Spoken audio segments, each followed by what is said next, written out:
Assalamualaikum warahmatullahi wabarakatuh.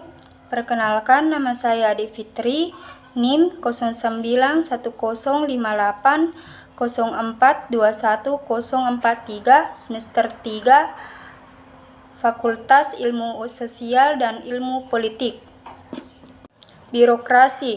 Birokrasi adalah fenomena kehidupan yang sejak abad ke-19 telah menjadi sejarah penting bagi manusia dan juga organisasi yang paling mereka butuhkan dalam hidup. Seorang manusia yang hidup di dunia modern akan senantiasa berurusan dengan birokrasi. Secara teoritis, pengertian birokrasi yaitu sebagai aparatur negara. Secara praktis, pengertian birokrasi masih sering menimbulkan kontroversi pada konsepsi yang paling luas. Birokrasi sering disebut sebagai badan atau sektor pemerintah sebagaimana fenomena sosial dan alam semesta yang lain. Konsepsi tentang birokrasi telah mengalami evolusi sejarah yang berlainan dari masa ke masa. Oleh karena itu, cara pandang era filosof tentang bagaimana birokrasi lahir dan berfungsi juga berevolusi sesuai keadaan masyarakat. Birokrasi dalam perspektif filosof pemerintah, birokrasi adalah sebuah institusi yang lahir sebagai produk dari sebuah proses sosial yang panjang dan kompleks. Wujud dan bentuk organisasi birokrasi berlainan di setiap negara, tetapi secara umum birokrasi dimanapun akan memiliki keterkaitan dengan fenomena kekuasaan pemerintahan negara, undang-undang, pemimpin, dan kebijakan. Dalam perspektif filosofi pemerintah, tidak ada satupun manusia yang bisa hidup sendirian. Siapapun pasti membutuhkan orang lain untuk mencapai keinginan atau kebutuhannya. Birokrasi ada karena ekstensi negara, dan tanpa negara maka birokrasi tidak akan pernah ada. Sebaliknya, fenomena eksistensi negara juga tidak akan lepas dari eksistensi birokrasi, atau dengan kata lain, tidak mungkin ada suatu negara tanpa ditopang adanya birokrasi.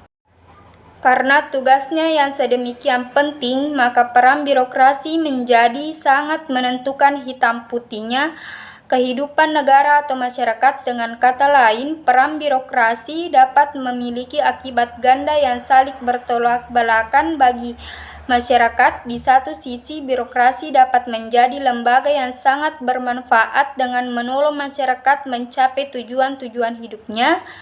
Di sisi lain, birokrasi dapat menyengsarakan, menindas, mengeksploitasi, dan bahkan dapat mendorong masyarakat menuju jurang kehancuran. Melihat hal tersebut, maka tidak heran apabila kajian tentang birokrasi menjadi salah satu elemen dalam ilmu sosial dan politik.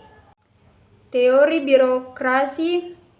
Weber memandang bahwa fenomena birokrasi dapat dilihat dalam konteks teori social action. Menurut Weber, semua aktivitas manusia pada dasarnya digerakkan oleh maksud-maksud tertentu agar kita bisa memahami dan menjelaskan suatu aksi atau aktivitas pada manusia dan motivasi yang ada di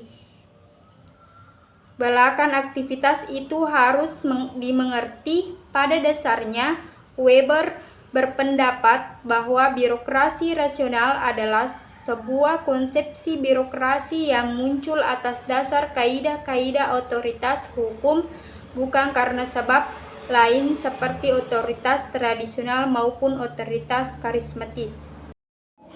Alasan mengapa birokrasi kuat secara politik, karena birokrasi secara institusional memiliki sumber-sumber kekuasaan yang sangat besar dibanding institusi lainnya. Dalam sistem politik, parpol, organisasi keagamaan, asosiasi buruh dan mahasiswa. Alasan lainnya mengapa birokrasi begitu kuat secara politis adalah karena peran dan fungsi birokrasi yang sangat spesifik tidak dapat dimiliki dan tidak dapat diperankan oleh lembaga atau kelompok sosial lainnya, sehingga praktis birokrasi menjadi institusi yang paling berkuasa secara real dan dalam sistem politik dibandingkan partai yang berkuasa sekalipun.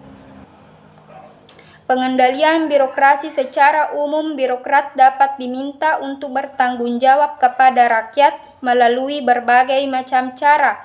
Menurut para ahli ilmu politik, pemerintah dan administrasi, pengendalian birokrasi setidaknya dapat melalui 3 cara, yakni 1. Pengendalian politis, yaitu pengendalian yang dilakukan oleh atau kekuatan politik atau wakil-wakil rakyat di luar institusi birokrasi yang memberikan kontrol terhadap birokrasi baik secara formal maupun informal. 2. Pengendalian administrasi, yaitu pengendalian yang dilakukan secara intern melalui peraturan dan sistem administrasi yang mengatur tata laksana, tata kerja dan auditing di antara para anggota aparatur birokrasi sendiri. 3. Pengendalian birokrasi juga dapat dilakukan secara informal.